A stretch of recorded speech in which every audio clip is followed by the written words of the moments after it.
సంఘీభావంగా మీలో ఒకరుగా మీ బాధలో భాగస్వాములు కావాలని ఎటువంటి రాజకీయాలకు కూడా సంబంధం లేకుండా చుట్టుపక్కల కూడా ఎటువంటి ఎన్నికలు కూడా లేకుండా ఇది ఎన్నికల సభ కూడా కాకుండా మీతో మీ కష్టంలో మీలో ఒకరుగా మీ కుటుంబ సభ్యులుగా మీ ముందరకు వస్తాము, మేము పోరాటం చేస్తామని మీ అందరి మధ్యలో ముఖ్యంగా మధుపార్ గురించి మధ్యలో మా నాయకులు, మాకు చాలా ఇష్టమైన నాయకులు పెద్దలు హరీష్ అన్న గారు ఇక్కడ రావడం, ఎల్బీ నగర్ శాసనసభ్యులు సుధీర్ అన్న గారు, కుకట్పల్లి శాసనసభ్యులు కృష్ణారావు గారు, అన్న పెద్దలు దేవిప్రసాద్ గారు ఉన్నారు, స్థానిక మేయర్ ప్రేమ్ గారే కానీ ఇక్కడికి ఈ కార్యక్రమానికి వివిధ మీడియా సంస్థలే కానీ మిగతా వాళ్ళు ఇక్కడ విచ్చేసిన వాళ్ళందరికీ కూడా పేరు పేరున నమస్కారాలు తెలియజేస్తూ, నేను పెద్దగా మాట్లాడదలుచుకోలేదమ్మా అన్న, నేను చాలా క్లుప్తంగా చెప్తాను.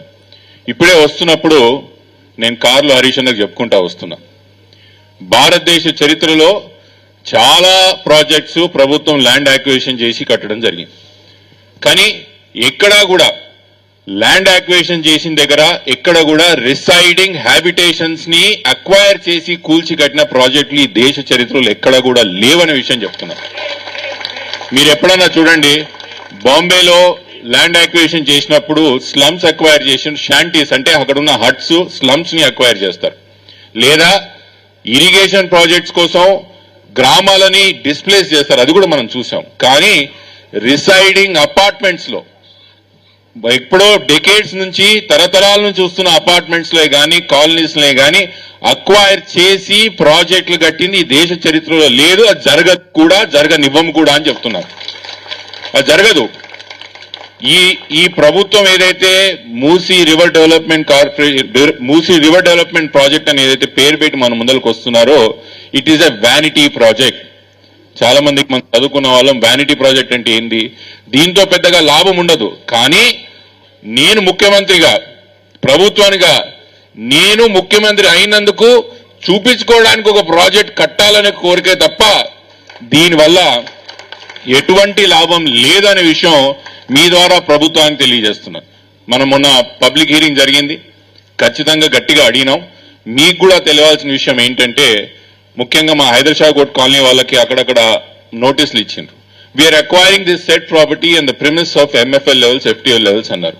నేను ఈరోజు ప్రభుత్వానికి మీ మధ్యలోకి వెళ్ళి ఛాలెంజ్ చేస్తున్నా, ఎంఎఫ్ఎల్ ఫిక్స్డ్ లెవెల్స్ మూసీ నదికి ఉన్నాయా? అసలు మీరు ఎప్పుడన్నా నోటిఫై చేసి ఎంఎఫ్ఎల్ లెవెల్స్ ఫిక్స్ చేసిండ్రా? చెయ్యని ఒక ఎంఎఫ్ఎల్ లెవెల్స్ కి, లేని ఒక ఎంఎఫ్ఎల్ లెవెల్స్ కి మీరు ఎట్లా నోటీసులు ఇస్తారు? How did you come to the conclusion that Madhu park ridge is in the MFL levels of Musi? Do you have a notified Musi MFL levels notified ఉన్నాయా? లేవు ప్రభుత్వం దగ్గర. మీకు చెప్పినట్టుగా this is a vanity project. చూపించుకోవడానికి ప్రభుత్వానికి ఏదో ప్రభుత్వం, ఇప్పుడే మాకు ఎవరు అన్న అంకుల్ చెప్పారు, ఇప్పుడే డబ్బులు పెన్షనర్స్ కి ఇవ్వడానికి డబ్బులు లేవు, రైతు బంధులకు రైతు బంధు ఇవ్వడానికి పైసలు లేవు, ఊర్లలో పెన్షనర్లకు ఇవ్వడానికి పైసలు లేవు. కానీ ఇంత పెద్ద ప్రాజెక్ట్ కట్టడానికి ప్రభుత్వానికి పైసలు ఎక్కడి నుంచి వస్తున్నాయని అడుగుతున్నా. ఎక్కడి నుంచి వస్తున్నాయి? ఈ దానికి ప్రాజెక్ట్ మాత్రం ముమ్మాటికి డే వన్ నుంచి కూడా నేను ముందే చెప్తున్నా, రాజకీయాల సంబంధాలు లేకుండా పెద్దలు హరీష్ అన్న వారు మన ప్రాంతం వారు కాకపోయినా మీరు పిలవగానే మీ మధ్యలో వచ్చి మారల్ సపోర్ట్ గా నిల్చున్నందుకు హరీష్ అన్నకి మళ్ళొక్కసారి మీ అందరి తరఫున ప్రత్యేకంగా ధన్యవాదాలు తెలియజేస్తున్నా. పెద్దలు అమ్మ సబితా ఇందర్ రెడ్డి గారిని కూడా వేదిక మీదకి రావాలని కోరుకుంటూ, one more point my dear friends who do not understand Telugu, let me reaffirm in English, we are here with you, we will fight it out to the end. आने वाले जमाने में सरकार केसीआर साहब का बनाएंगे जरूर, और हमारा as a policy we will make sure nobody is touching your properties. Thank you. పెద్దలు కృష్ణారావు గారిని మాట్లాడాలి.